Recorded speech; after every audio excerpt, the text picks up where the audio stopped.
ጾም የልብ ትካዜ አለው። ጾም በእግዚአብሔር ፊት ማዘናችንን መግለጽ አለው በውስጡ። ያኛውም የኛ ይሄኛውም የኛ ሆኖ ደም መፍሰስ እንባ ከመፍሰስ ጋር አብሮ መተከዝና ማዘን ይገባናል። ብርሃኑ ጨለማ እስኪመስለን ድረስ ምን ደስ የሚያሰኙ ነገሮች ያሉንና ሳቅ ይቀድመናል። ሆድ ለማባስ እናንተን ጥልቅ ሐዘን ውስጥ ለመክተት ደስታችሁን ለማጨፍገግ ፈልጌ ግን አይደለም። እውነቱን ግን ዋጥ ማድረግ አለብን። ሐዘን አለብን። ጾማችን፣ ሱባያችን፣ መራባችን ለውጥ እንዲያመጣ ከፈለግን የምር ማዘን አለ። በቤተ ክርስቲያናችን መካከል ደስ የሚያሰኙ ነገሮች አንሰማ። እዚያም አትሰበርም እንጂ ለመሰበር የምትቀርብ እስክትመስል ድረስ ትገፋለች። ይሄን መካድ ይቻላል? ብዙ ወጣቶች ከኛ ጋር መኖር እንደማይፈልጉ ታውቃላችሁ። ስደትን እየመረጡ ብዙዎች እዚህ ቅርባችን ኢሚግሬሽን እንደሚሰለፉ ታውቃላችሁ። ምን ይሄን መካካድ ይቻላል? ሳይበሉ ለሚያድሩት፣ መጠጊያተው ለሚንከራተቱት፣ የነገ ተስፋቸውን ጭርምት ኩርምት ብለው ተጠብሰው ለሚያስቡ ለሚቀጥለው ትውልድ ጭምር ማዘን የለብንም? ረሃብ ነው የያዝነው? ጾም ነው የያዝነው? ክርስቶስን ለማገልገል እየተራብን ነው ወይስ እንዲሁ ልማድ ስለሆነ ነው? ከእግዚአብሔር ጋር በድለናል ብለን ንስሐ መግባትና መታረቅ ብቻ። ስንት ጥያቄያችሁ ሳይመለስ ስንት ጾም አለፈ። 55 ብርቱ የጾም ቀናት ባለፉ ቁጥር ስንት የህይወት ለውጥ ያላመጣንባቸው የጾም ወራት ነጎዱ። ትንሽ ጊዜ ገርበብ፣ ከዚያ ደግሞ ገርበብ ያደረግነውን ያክል ክፍት እናደርገዋለን። ትንሽ ጊዜ ሰብሰብ፣ ከዚያ በኋላ ደግሞ ባያሌው እንበተናለን። ተናጋሪዎች ጭምቶች ሲሆኑ ለውጥ ነው። ኃያላን ደካሞች እንደሆኑ ሲያስቡ ለውጥ ነው። ወዲህ ወዲያ የሚሉ ሲወሰኑ ለውጥ ነው። አይናቸውን ትኩር ብለው ቢያዩ ሊያጠፉ የሚችሉ መናፍስት እንዳሉ አጣው። የጨለማው ገዢ ዓለምን ሊቆጣጠራት እየቀረበ ነው። ምንም ጥያቄ የለው። አንበሳ ሊውጥን በዙሪያችን እየጮኸ ነው። ምንም ጥያቄ የለው። ከጾም የሚጸና ጋሻ ምን አለ? ለመዋጋት ማሸነፍ ከፈለጋችሁ በኮስሞቲክስ ብዛት አይደለም እናሸንፈው። ማለዳ ላይ ትደነዝዛላችሁ፣ 6 ሰዓት ላይ ትንሽ ትነቃላችሁ። ሳትበሉ ትንሽ ከቆያችሁማ ነገሩ ሁሉ የሚገለጥላችሁ ትሆናላችሁ። ጥርት ይላል ነፍሳችሁ። ለምን? እኛ ፈሪዎች ሆን በላተኞች ሆና። ኧረ ልኑርበት። ጥጋብ እግዚአብሔርን እንዳስረሳ ምድርን አታዩ። ጥጋብ ከመጣ የማይመጣ ጉድ የለም። ዝሙት የሚመጣው ለዛ ነው። ከጠገብክ እግዚአብሔርን መርሳት አይቀሬ ነው። ጠግቦ መመገብ የዝሙት አባቷ ነው።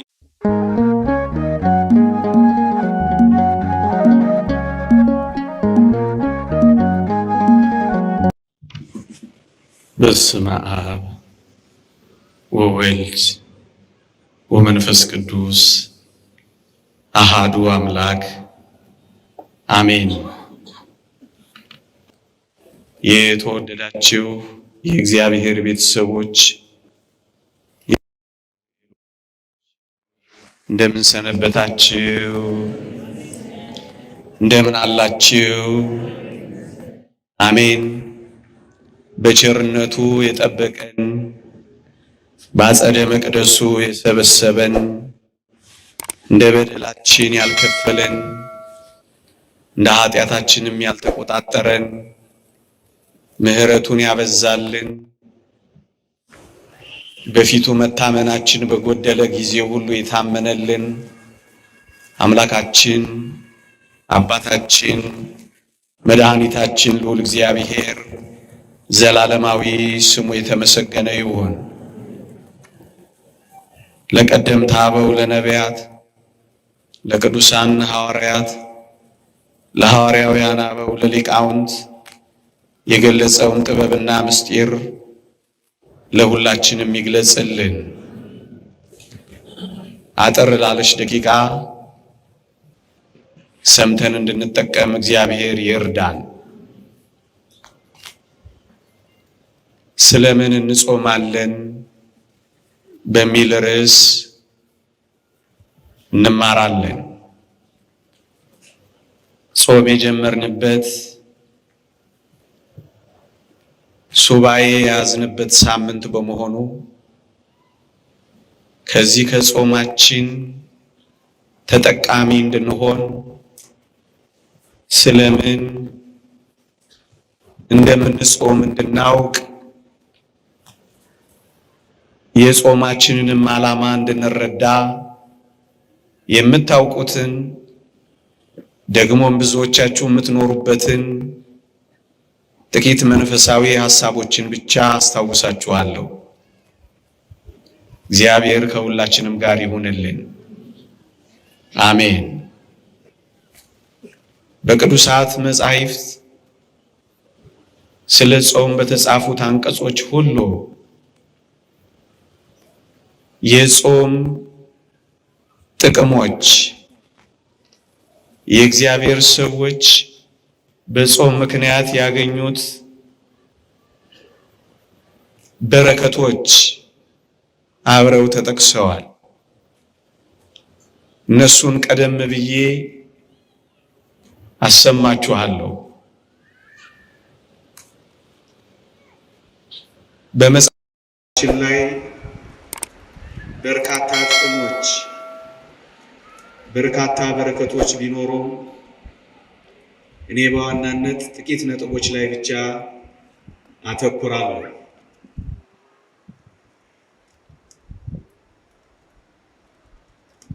እንደኛ ባለው ዘመን ልንጠቀምባቸው ከሚገቡ ነጥቦች ጋር ለማያያዝ እሞክራለሁ።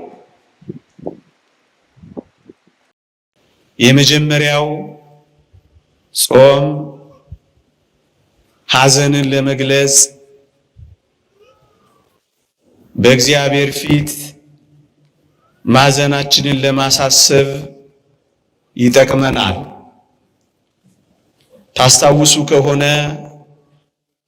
ታላቁ ነህምያ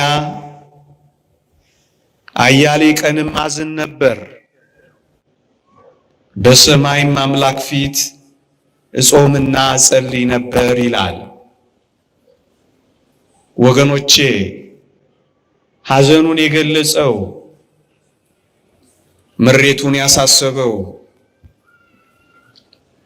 በወገኖቹ ላይ የደረሰውን ሐዘንም በእግዚአብሔር ፊት ያሳሰበው በብርቱ ጾምና ጸሎት ነበር። ወገኖቼ እንዲህ ነው የሚለው፣ አያሌ ቀንም አዝን ነበር፣ በሰማይም አምላክ ፊት እጾምና ጸልይ ነበር ይላል።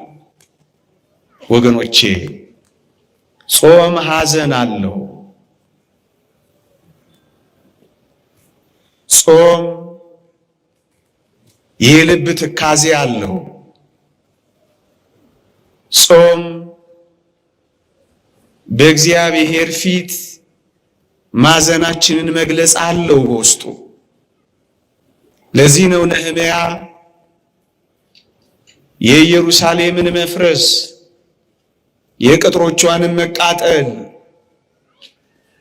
የሕዝቦቹንም መበተን፣ የመቅደሱንም ነገር ሲሰማ አዘነና በአምላካችን በእግዚአብሔር ፊት አያሌ ቀን ከማዘኑ ጋር ይጾምና ይጸልይ ነበር። ወገኖቼ እኔና እናንተ በዚህ ዘመን በእርግጠኝነት በብዙ ነገሮች እያዘንን ነው ያለነው። ምናልባትም በምድር ላይ ሐዘን ካንጃበበባቸው ሰዎች ምናልባት ልንመደብ ይችል ይሆናል ካላጋነንኩት በቀር። ሐዘን አለብን። ሳቅ ላይ አይደለም ያለነው፣ ፈንጠዝያ ላይ አይደለም ያለነው። የምር በእግዚአብሔር ፊት መኖር የሚፈልጉ ሰዎች አሁን በሐዘን ስሜት ውስጥ ነው የሚኖሩት። ምክንያቱም በብዙ ጦርነቶች ውስጥ ታጅበን ነው ይህን ጾም እያካሄድን ያለነው። በወገኖቻችን መካከል የእርስ በእርስ ጦርነቶች ህመሞች ሆነውብናል። መወሻሸት አንችልም። ይሄ ሐዘን ነው። ያኛውም የኛ ይሄኛውም የኛ ሆኖ ደም መፍሰስ እንባ ከመፍሰስ ጋር አብሮ መተከዝና ማዘን ይገባናል። የምር ሱባኤ የምር ጾም እናርገው ካል ከጾማችን ጋር ብዙ ሐዘን ይጠበቅብናል። እንደምታዩት ነው። ብርሃኑ ጨለማ እስኪመስለን ድረስ ምን ደስ የሚያሰኙ ነገሮች ያሉንና ሳቂ ቀድመናል። ሆድ ለማባስ እናንተን ጥልቅ ሐዘን ውስጥ ለመክተት የበራውን ፊታችሁን ለማጨለም ደስታችሁን ለማጨፍገግ ፈልጌ ግን አይደለም። እውነቱን ግን ዋጥ ማድረግ አለብን። ሐዘን አለብን። ምክንያት ምስኪኖችና ምንም ያልሆኑ ሰዎች የሞት ዜናቸውን ደጋግመን እንሰማለን። ይህን እንዴት አድርገን ልንክደው እንችላለን? ምንም የለብንም። ስለዚህ ኦርቶዶክሳውያን የእውነት ጾማችን ከሐዘን ጋር ነው? ሐዘን አለብን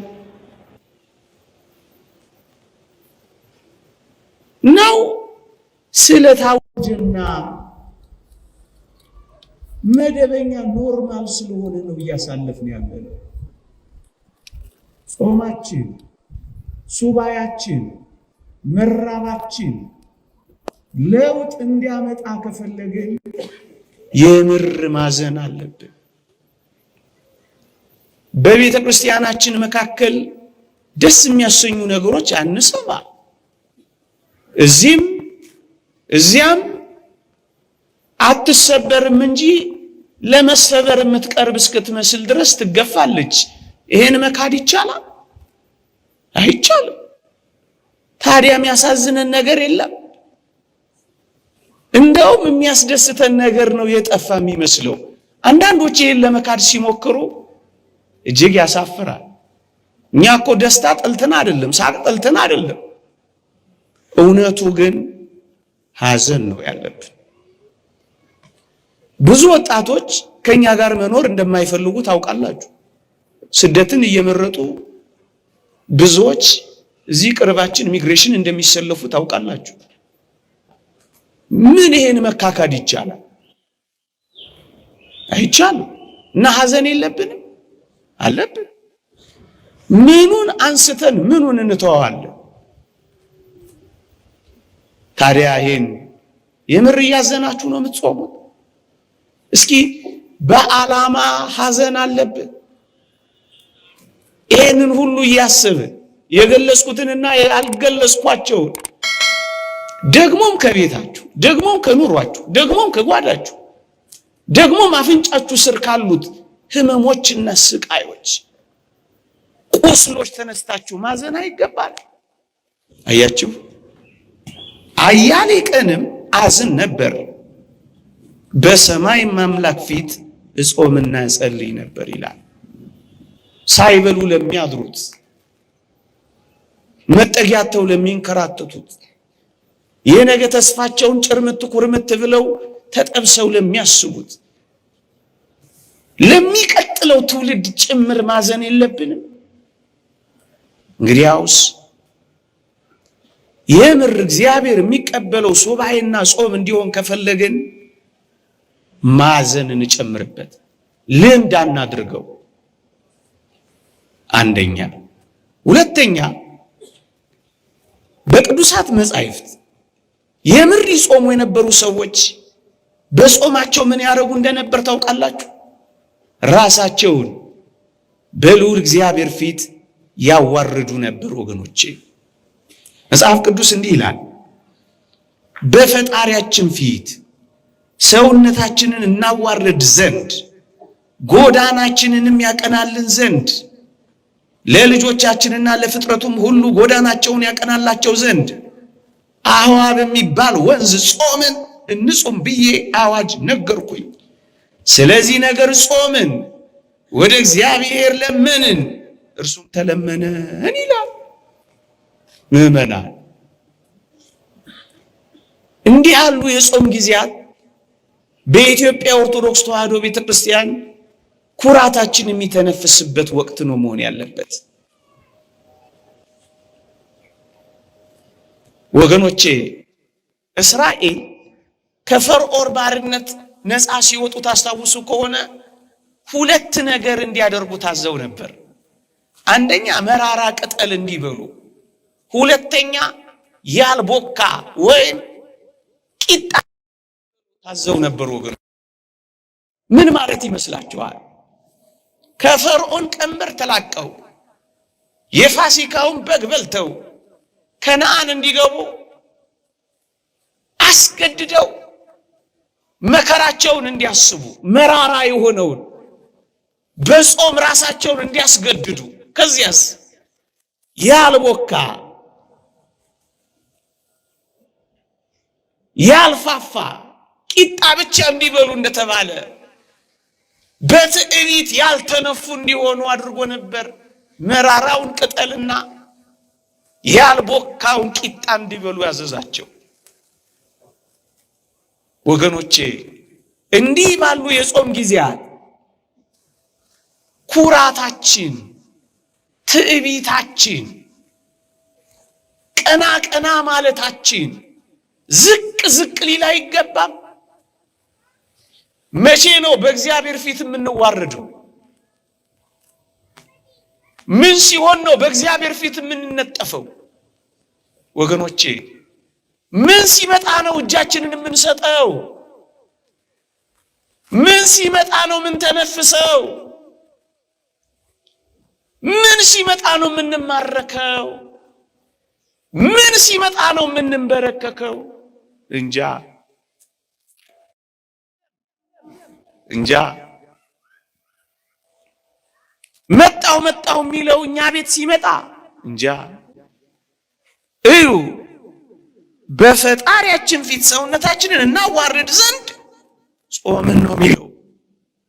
በዚህ የጾም ወቅት ካልጋችን ብቻ አይደለም መዋረድ ያለብን፣ ከኃጢአታችንም ጭምር ነው መውረድ ያለብን። ወገኖቼ ራሳችንን የምናዋርድበት፣ በእግዚአብሔር ፊት ዝቅ ዝቅ የምንልበት፣ የምናጎነብስበት፣ ኃይል እንደሌለን ደካሞች እንደሆነ የምናውቅበት፣ በእግዚአብሔር ፊት በእውነት የምንዋረድበት፣ የምንወድቅበት። አንተ ምራን፣ አንተ እጆቻችንን ይዘህ አራምደን፣ አንተ ቅደምልን፣ እኛ ምንም ነን፣ ትቢያና አፈር እንኳን መሆን ያልቻል አቅመ ቢሶች ነን ብለን የምንዋረድበት ከሆነ እዩ። ስለዚህ ነገር ጾምን፣ እግዚአብሔርንም ለመን፣ እሱም ተለመነን ይላል። ስለምን እየጾማችሁ ነው? ስለምን እየጾምን ነው? ወገኖቼ ጉዳያችን ምንድነው? አሁን የምንጾምበት ስለዚህ ነገር ጾም የምንልበት ጉዳይ አለ ነው? መደበኛ ስለሆነ በየዓመቱ የሚገባ በየዓመቱ የሚወጣ ስለሆነ ብቻ ነው እየተራብን ያለነው? ረሃብ ነው የያዝነው? ጾም ነው የያዝነው? ክርስቶስን ለማገልገል እየተራብን ነው ወይስ እንዲሁ ልማድ ስለሆነ ነው? አሁን በእግዚአብሔር ፊት የምንዋረድበት ጊዜ ካደረግነው እንድንበታለን፣ ልመናችን ይሰማል።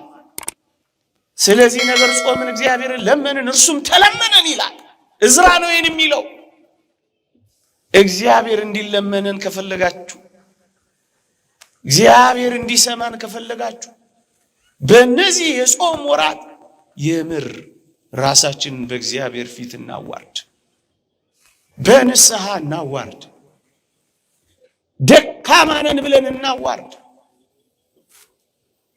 ኃይል የሌለን ምንኛ ምስኪኖች ነን ብለን እናዋርድ።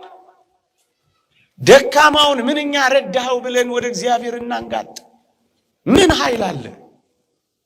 እስኪ ተመልከቱ እንዴ! ምን የምንከላከልበትና ምን የምንድንበት ጉልበት አለ? አያችሁ? አይዟችሁ እየጨረስኩ ነው። 1-2 ቀን ቢፈጅብኝ ነው ከእንግዲህ ይሁን። እሺ መቼም አታደርገውም ብላችሁ ነው አይደል? እየሰማችሁኝ ነው? ለእግዚአብሔር የምንነግረው ብዙ ነገር የለንም? የለንም? እግዚአብሔርን የምንለምነው ገጽ ይበቃዋል? አይበቃውም። እንተዋወቃለን እኮ። ታዲያስ እግዚአብሔርን የምር መለመን ከፈለግን ልክ እነ ዕዝራ እንዳደረጉት ራሳችንን ማዋረድ የለብንም። ሁለተኛ የነቢዩ ዳንኤልንም ቃል አንብብላችሁ።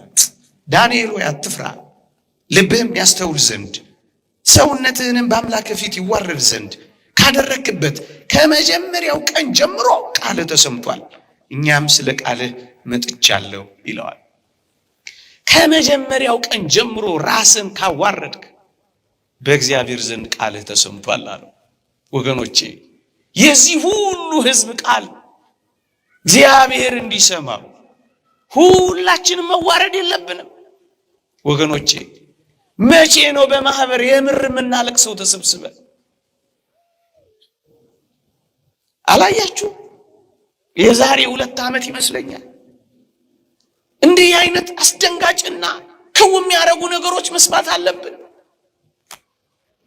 እግዚአብሔር ሊምረን አይገባም? ለኛ ምህረት አያስፈልግም? ለኛ የኃጢአት ስርየት፣ ለኛ ጥያቄ መሰማት አያስፈልግም? አያችሁ?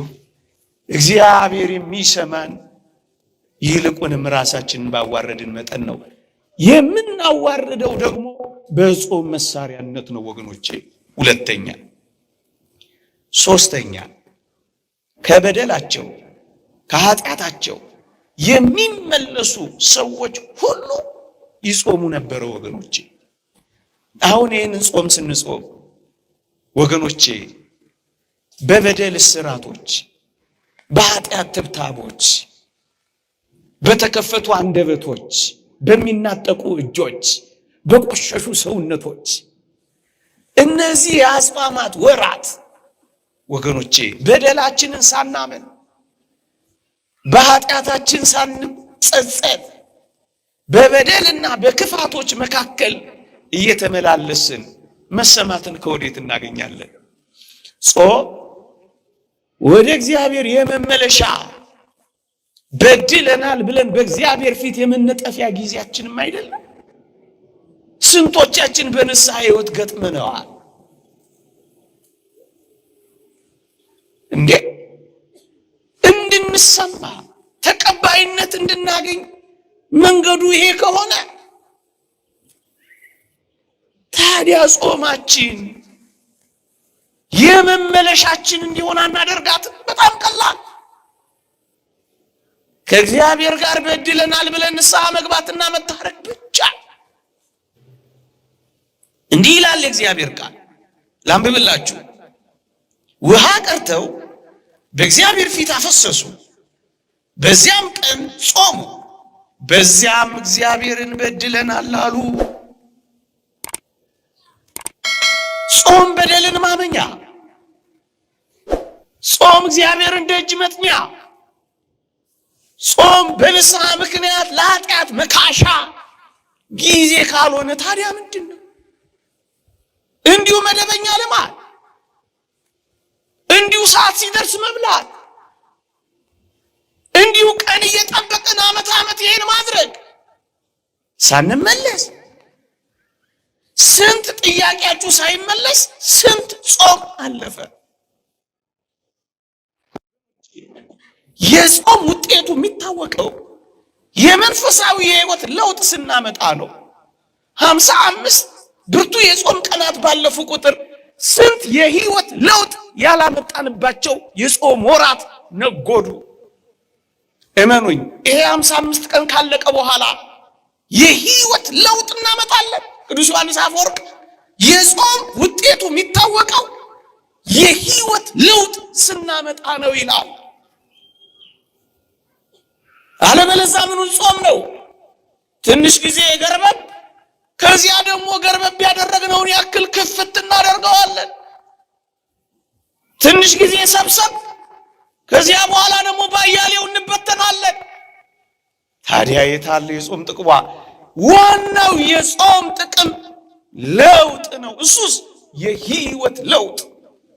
ተናጋሪዎች ጭምቶች ሲሆኑ ለውጥ ነው። ኃያላን ደካሞች እንደሆኑ ሲያስቡ ለውጥ ነው። ወዲህ ወዲያ የሚሉ ሲወሰኑ ለውጥ ነው። ከትንሿ ነገር ጀምሮ የህይወት ለውጥ በድለናል ብለው ሲያምኑ የሚያመጡት ለውጥ ነው። ሶስተኛ፣ አራተኛ፣ ያለምንም ጥርጥር ሁላችንም አንድ ደግሞ ተጋድሎ አለብን ወገኖቼ፣ ክርስቲያን እንደመሆናችን ይልቁንም ደግሞ ከዛ ከፍ ብሎ ኦርቶዶክሳውያን እንደመሆናችን ከአጋንንት ጋር ገባንም አልገባንም ወደድንም ጠላንም ውጊያ ውስጥ ገብተናል። ደም ተቃጠናል። ትግል አለብን ከሰማያውያን ሰራዊት ጋር ተጋድሎ ይዘናል። ታዲያስ በምን ልናሸንፈው ይገባል ወገኖቼ? የሚታገሉን አጋንንት አይናቸውን ትኩር ብለው ቢያዩ ሊያጠፉ የሚችሉ መናፍስት እንዳሉ አታውቁ? ታዲያ ብቻችን እንዴት እንችላቸዋለን? ዝም ብለን እየተዋጋን ይሆን እየወደቅን ያለ ነው? የሰራዊቱን አለቃ ከኋላ አድርገን እኛ ፊት እየሮጥን ይሆን እየወደቅ ነው? የታል እጃችሁ ላይ የምር መሳሪያ? እንዲህ ይላል መሪ ይስሐቅ፣ ክፉ ባላጋራ ሰይጣን ከሰው አንዱን ጾም ሲጾም ያየው እንደሆነ ይፈራል። ጌታ በቆሮንቶስ ገዳም ያሳፈረውን ማፈሩን የነሳውን ድል መንሳቱን ያስበዋል። ሊቀ ካህናት ከሚሆን ከጌታ በተሰጠን በጾም ኃይሉ ትደክማለች። ከዚህ ከጾም የሚጸና መንጋሻ አለ። ከአጋንንት ጋር ለመዋጋት ለልቦና ጽናትን የሚሰጠው እንደ ጾም ያለ ምን አለ? ይኸውም ክብር ይግባውና ክርስቶስን ለማገልገል መራብ ነው ይላል። እና በምን ትዋጉታላችሁ? በንጹህ ጾም ካልሆነ እንዴ? ነቢዩ ዳዊትስ ያለውን አልሰማችሁም? አጋንንት ሲያስጨንቁኝ ማቅ ለበሱ፣ ነፍሴንም በጾም አደከምኳት፣ ጸሎቴም ወደ ብብት የተመለሰ ይላል። አጋንንት ሲያስጨንቁኝ ማቅ ለበሱ። አጋንንት እየተዋጉን ነው፣ ምንም ጥርጥር የለውም። የጨለማው ገዢ ዓለምን ሊቆጣጠራት እየቀረበ ነው፣ ምንም ጥያቄ የለው። አንበሳ ሊውጠን በዙሪያችን እየጮኸ ነው፣ ምንም ጥያቄ የለው። የሰው መስሎን ከሆነ ተሳስተናል። ታዲያስ ከጾም የሚጸና ጋሻ ምን አለ ለመዋጋት?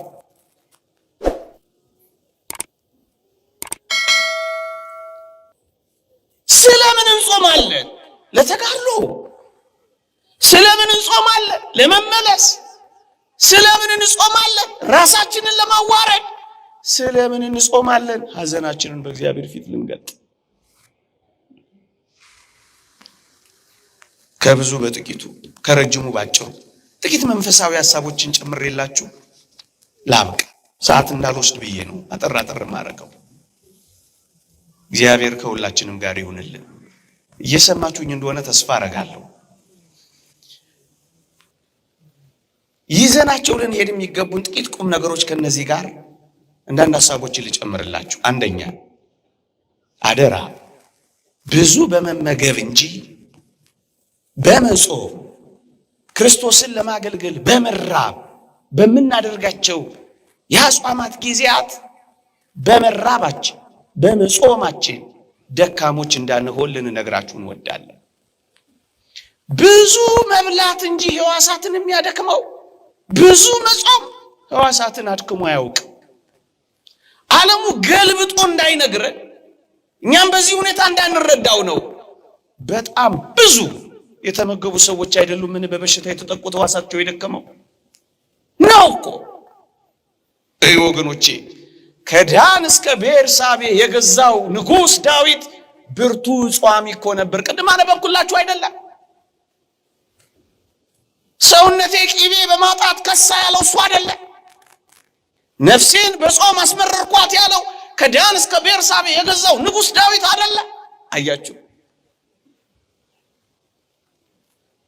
እንዲህ አይነቱ ብርቱ ንጉሥ በጾም ነው ብርቱ የሆነው። በጾም ትነግሳለህ ክርስቲያን ሆይ እንዴ! ከለዳውያንን በደንብ አድርጎ ተጽዕኖ ያሳደረባቸው ደግሞም የተቆጣጠራቸው ነቢዩ ዳንኤል እኮ ጿሚ ነበር ወገኖቼ። የሚጾም ሰው ደካማና ለፍስፍስ የሚሆን እንዳይመስላችሁ።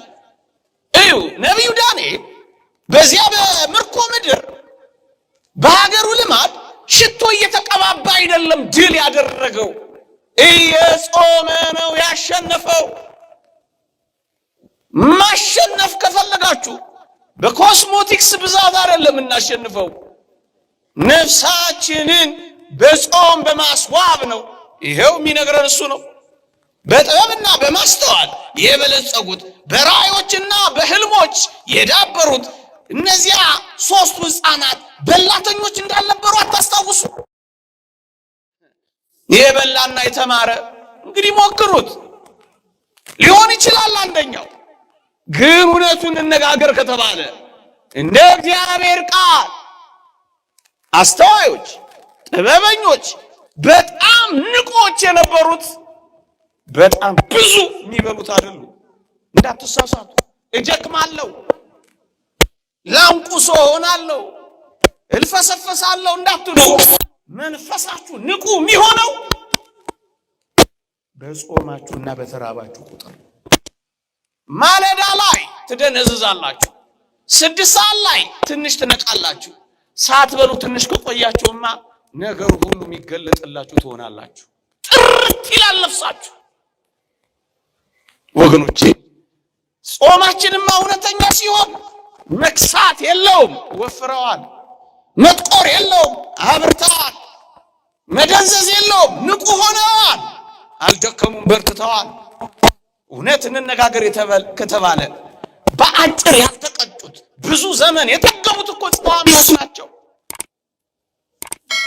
አባ ጳውሊ ከ100 ዓመት፣ አባ አንጦንስ ከ90 ዓመት በላይ፣ አባታችን አባ ዜና ማርቆስ ከ140 በላይ ጾሚዎቹን የሰነበቱት በላተኞቹስ እሱንማ ታውቁታላችሁ። ምኑን እነግራችኋለሁ። ለዚህ ነው የእግዚአብሔር ቃል ሲደክም ያን ጊዜ ኃይለኛ እሆናለሁ ነው የሚለው። መንፈሳዊ ሰው ሲደክም ኃይለኛ ነው የሚሆነው። እጁ ኃይለኛ ነው የሚሆነው። ይጸልያል። ቃሉ ኃይለኛ ነው የሚሆነው። እሳት ይተፋል። እኛ በቁም ነገር የምር ያዝነው ስለማይመስለን እኮ ነው። ይኸውላችሁ ወገኖቼ በጾምና በጸሎት መድከም የለም። ለምን? ስንጾምና ስንጸልይ ጌታችን አብሮ ከኛ ጋር መስራት ይጀምራል። ከእግዚአብሔር ጋር ሆኖ ማን ይደክማል? ከእግዚአብሔር ጋር ሆኖ ይወራል። ከእግዚአብሔር ጋር ሆኖ ማን ይሸነፋል? አያችሁ፣ እግዚአብሔር ከእናንተ ጋር እንዲሰራ ከፈለጋችሁ እናንተ በጸሎትና በጾም ድከሙ። ሌላ አንድ ነጥብ ልጨምርላችሁ። የምር እንደው እነዚህን ጊዜያት ጠለቅ ብሎ ማሰብ ከተፈለገ እዩ። ምግብን መተውን የሚለማመድ ሰው ወገኖቼ ይህን ዓለም ለመተው ቅርብ ነው፣ በጣም ቅርብ ነው የሚሆነው ይህን ዓለም ለመተው ወገኖቼ። የዓለም ትልቁ አጀንዳ የምግብ ሰብል አይደለም። ፉከራውን ሰሙ ይችላላችሁ፣ ወይንም ትክክል ሊሆን ይችላል በዓለም እይታ።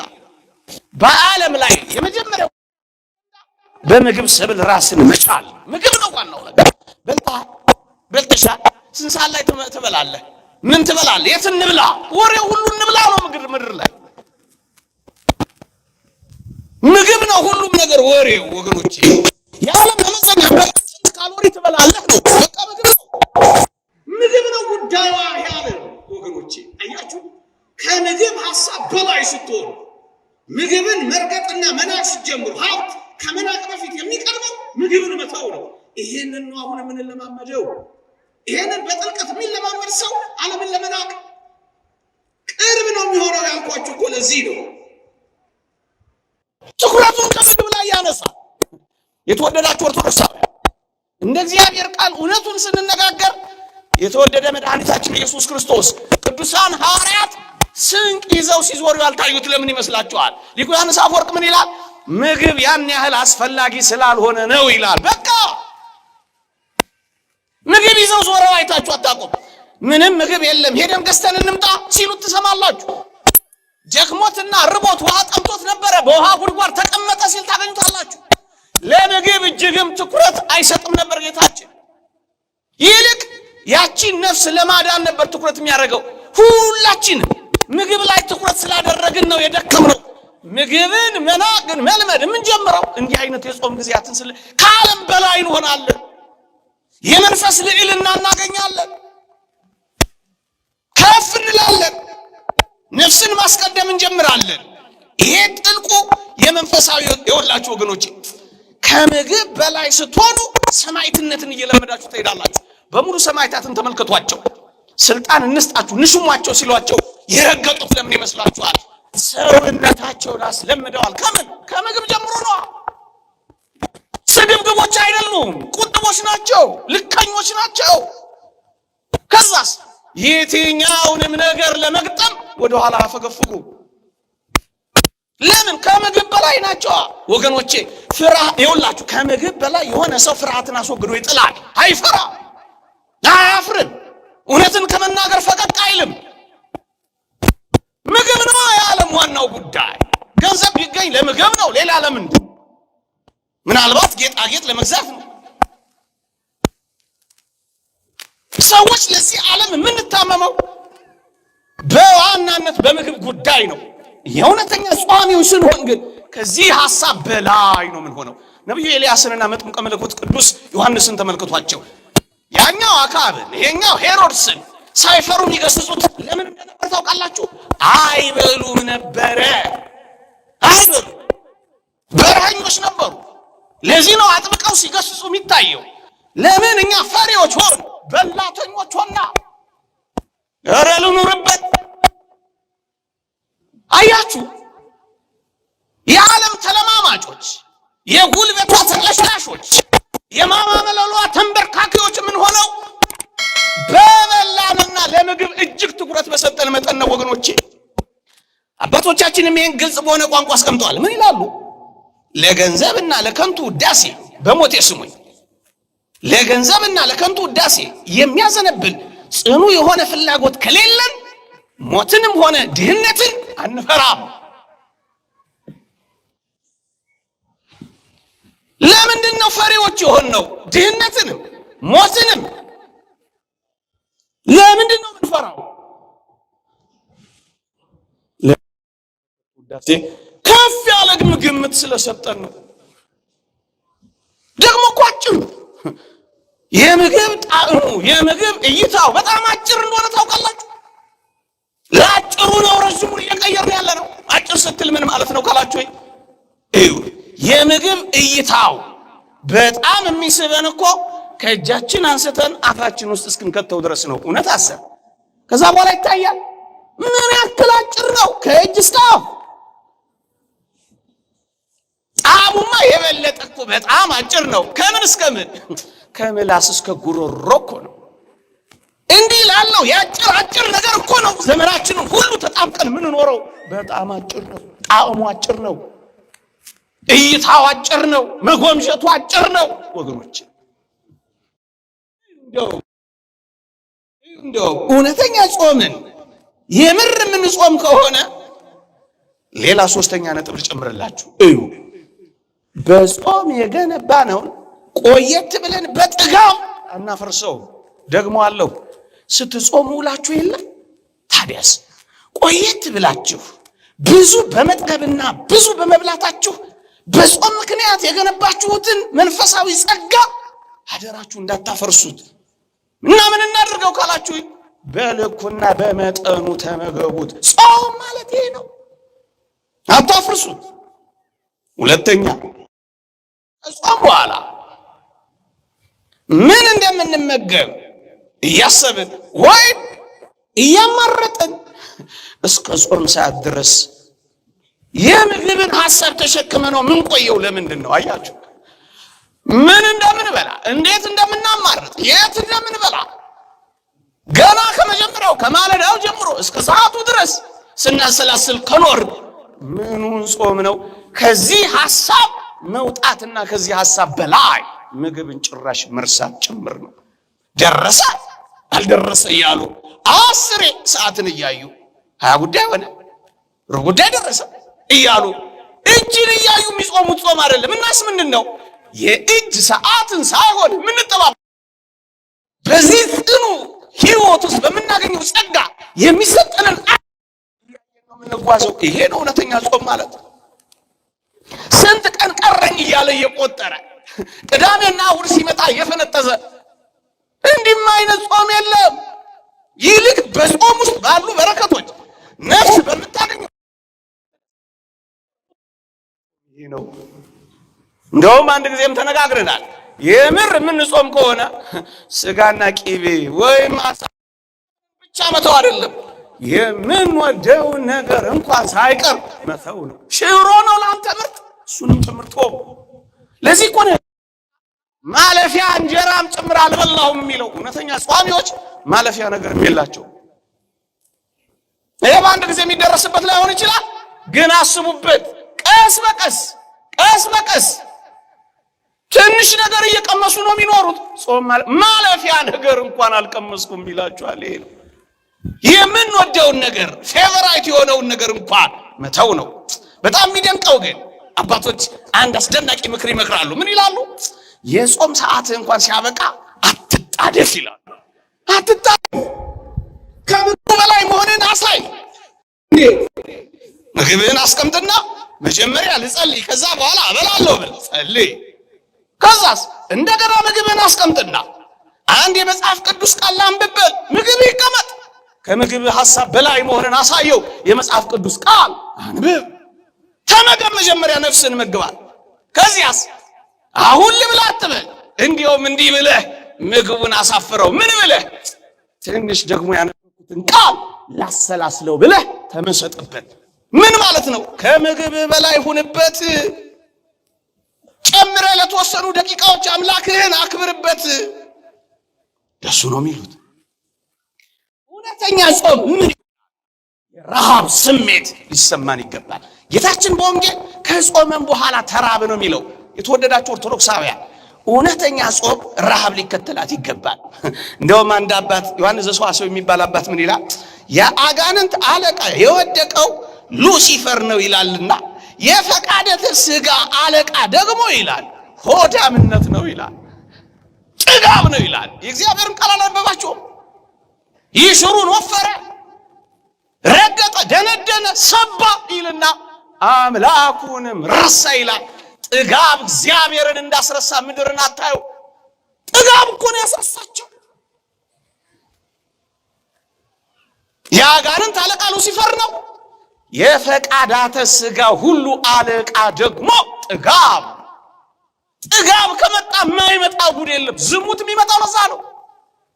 ልበ ደንዳናነት የሚከተለው ለዛ ነው። ለምንድን ነው ብዙዎች ሲነገራቸው የማይሰሙት ደንዳና የሆኑት ካላችሁኝ? ጥጋብ ነው፣ ሆዳምነት ነው፣ ስግብግብነት ነው። መች የድሃ እምባ ይታያቸዋል? ለምን? ተግበዋላ። ከጠገብክ እግዚአብሔርን መርሳት አይቀሬ ነው። የሚኖረው ወገኖቼ የሚራብ ሰው በሞቴ ስሙኝ፣ የሚራብ ሰው አቅሙንና ድካሙን ስለሚያውቅ ከመታበይና በራስ ከመተማመን ይልቅ ወደ አምላኩ ይገሰግሳል። ስንራብ ድካማችንን፣ አቅመ ቢስነታችንን፣ ኃይል የሌለን ምስኪኖች መሆናችንን እንረዳለን። ከዛስ እንዴት ትዕቢት ይዘናል። እኔ ምንኛ ደካማ ነኝ ማለት እንጀምራለን ወገኖቼ። አያችሁ በረሃብ ምክንያት ምንኛ ወደ አምላካችን ልንገሰግስ እንደምንችል፣ ወደ ኃይላችን፣ ወደ ረዳታችን፣ ወደ አጋዣችን፣ ወደ ጉልበታችን እንገሰግሳል። ለምን?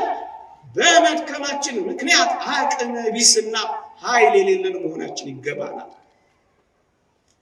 ለዚህ ነው ወደን ፈቅደን ክርስቶስን ለማገልገል መራብ እንዳለው ማር ይስሐቅ እኛም ወደን ፈቅደን የምንራበው ለዚህ ነው። እንደውም አባቱ ይወላችሁ ምን ይላሉ? ብርቱ ጸሎት መጸለይ የሚፈልግ ሰው እንደውም ሊቁ ዮሐንስ አፈወርቅ ምንድነው የሚለው? በምሽት ሰዓት ተንበርክከህ የአምላክን ስም ልትጠራ ስትል ሆድህ እንዳይከብድህ ሆድህን በልኩ ሙላው ይላል። እንኳን በአጽዋማት ወራት በሌሎችም ወራት ጸሎታችን በደንብ እንድትደረግ ፈለጋችሁ ሆዳችሁን ባዶ አድርጓል። ምን ማለት መሰላችሁ? በጥጋብ ሆድ ሲከብድ መጸለይ ስለማይቻል እኮ ነው። እንደውም ይውላችሁ በጥጋብ ምክንያት እንባ ይደርቃል። ሆድ ሲጎድል በብዙ ጾም መካከል የእንባዎች ምንጭ ይፈልቃል ይላል ዮሐንስ ዘሰዋስው። በእግዚአብሔር ፊት የእውነት ለመዋረድ ከልብ የሆነ የነጨ እንባን አፍስሶ በእግዚአብሔር ፊት ይቅርታን ለመጠየቅ እውነተኛ ክርስቶስን ለማገልገል መራብን ይጠይቃል ወገኖቼ። እንደውም አባቶቻችን ምንድን ነው የሚሉት? በረሃብ የምትፈጸም ትንሽ ጸሎት በጥጋብ ወቅት ብዙ ድጋም ይሻላል ይላል። በረሃብ ወቅት የምናደርሳቸው ጸሎት ትጠቅመናለች ወገኖቼ። ዝምተኛ ያደርጋል። በጣም ዝምተኛ ነው የሚያደርገው። የሚጾም ሰው፣ የማይበላ ሰው፣ ጿሚ ሰው አፉን እንደፈለገ ዝም ነው የሚለው። አፉ ይዘጋል። ስለ በጎ እንኳን ማውራት አይችልም፣ ጸጥ ይላል። ለዚህ እኮ ነው አባቶቻችን ጭምትነት ህይወት የሚኖሩት። እዋቸው እነዚህ በጣም ብዙ ጊዜ ስጋ የሚበሉትን አራዊት ተመልከቷቸው። በጣም ተናዳፊዎች፣ በጣም ተተናኳሾች፣ በጣም ኃይለኞች አውሬዎች ነው የሚሆኑት። እነዚህ ምናምን ቅጠል የሚቀምሱ ምስኪኖች ናቸው። አቀርቅረው ነው የሚሄዱት። እዋቸው ተፈጥሮን እንኳን አጣ። በእነዚህ ወቅት ትሑታን፣ በእነዚህ ወቅት አልቃሾች፣ በእነዚህ ወቅት ዝምተኞች፣ በእነዚህ ወቅት ሰማዕታት፣ በእነዚህ ውስጥ የሚራራ ልብ ይኖረናል። ይኸውላችሁ መራብን ስታዩ ለሚራቡት ደግሞ መራራት ትጀምራላችሁ። በጥጋቡ ስትኖሩ ግን መራራት ከቶም ቢሆን አይታያችሁ። ምን ማለት ነው? ይህን ሐሳብ ተጠቅልለው እንደነዚህ አይነት አጽዋማት ወራት ድካማችንን ማወቂያ፣ አቅመ ቢስ መሆናችንን መረጃ፣ አምላካዊ ኃይሉን ለማግኘት ደጅ መጥኛ ነው የሚሆኑት። በቃ ክርስትና ጥልቅ ህይወት የሆነው የሚሆነው እጅግ ብንጠግብስ ምን እንሆናለን? እሱን 1 ደቂቃ ወይ 2 ደቂቃ ውስጥ ብቻ ተናግሬ ያበቃል። በጣም የምር እግዚአብሔርን ደስ የሚያሰኝ መንፈሳዊ ህይወት ለመኖር ይፈልጉ። በተለይ ብርቱ የሆነውን እንደውም ምን ይላል አንድ አባት በጣም የሚገርም ነገር ይናገራል። ምን ይላል? ጠግቦ መመገብ ይላል። ይኸውላችሁ ተሞክሮ የተፈተሸ የደጋግ ክርስቲያኖችን የህይወት ተሞክሮ ነው የምነግራችሁ። ምንም ይል ጠግቦ መመገብ የዝሙት አባቷ ነው ይላል። በዝሙት እንዳትፈተኑ ከፈለጋችሁ ወጣቶች በመጠን ብሉ። 2 ቀን ማክፈል ባችን 1 ቀን አክፈል። 1 ቀን ማክፈል ባችን እስከምትጠግብ ከመብላት ተከልከል የሚሉት እኮ ለዚህ ነው። የዝሙት አባቷ የተለያዩ ምግቦችን ሲበሉ መኖር፣ ተበላ፣ ተጠጣ፣ ተጨፈረ የሚሉት እኮ ለዚህ እኮ ነው።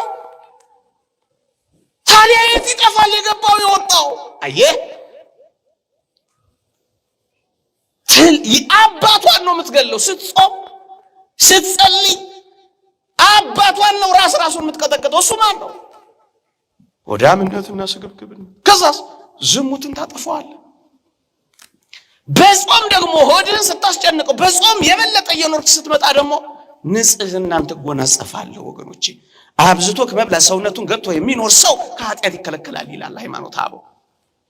በእውነት ከኃጢአት ምንርቅበት እንዲሆን አስበን ልንጾመው ይገባል። ከኃጢአት ገተን ለመኖር ወገኖቼ፣ ከኃጢአት ገተን ለመኖር አንድ ምሳሌ ብቻ መስዬላችሁ አበቃለሁ።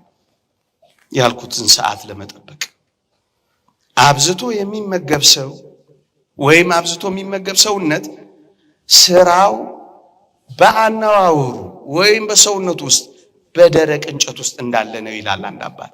የእንጨት ብዛት እሳትን እንዲያበዛው እንደዚሁም ልዩ ልዩ የሚሆኑ ምግቦችን መለዋወጥ ዝሙትን ያበዛዋል ይላል። እሳት እንደመልቀቅ ነው ይላል። በሞቴ እሳት እየለቀቅንበት እኮ ነው። እንጨት ከበዛ እሳቱ እንደሚበዛ በጣም ምግብ ከበዛ ዝሙት የሚበዛ። ታዲያ ባንፈተን ነው የሚገርመን እንደዚህ እየበላን እየጠጣን ታዲያ ምን እናድርግ? በልኩና በመጠኑ ነው። እንደውም አንድ አባቴን በተመለከተ ሆዱን የሚንከባከብና መንፈሰ ዝሙትን ድል ለመንሳት ተስፋ የሚያደርግ ሰው እሳትን በዘይት ለማጥፋት የሚሞክር ሞኝ ሰውን ይመስላል ይላል። እንዲያ ነው ነገሩ። ለምን እንጾማለን? ሐዘናችንን እንግለጥበት፣ በእግዚአብሔር ፊት እንዋረድበት፣ ልመናችንን የሚሰማበት እናደርግበት፣ ከአጋንንት ጋር እንታገልበት፣ ጥልቅ የሆነ ሰማዕታትን እንልመድበት፣ ዓለምንና ምኞቷን እንናቅበት፣ ከምግብ ሐሳብ በላይ ሆነን ዓለምን ለመተው እንንደርደርበት። ወገኖቼ ጥልቅ የሆኑ መንፈሳዊ ሐሳቦችን እንፈጽምበት። ይቆየን። ያስተማረን የመከረን አምላካችን እግዚአብሔር ክብርና ምስጋና ይግባው። በረከት ረድኤቱን ድል መንሳቱን ያጎናጽፈን። ለኢትዮጵያ ሀገራችን ለተዋሕዶ ሃይማኖታችን በእነዚህ በጾም ወራት በረከት ረድኤት ያምጣልን። አሜን።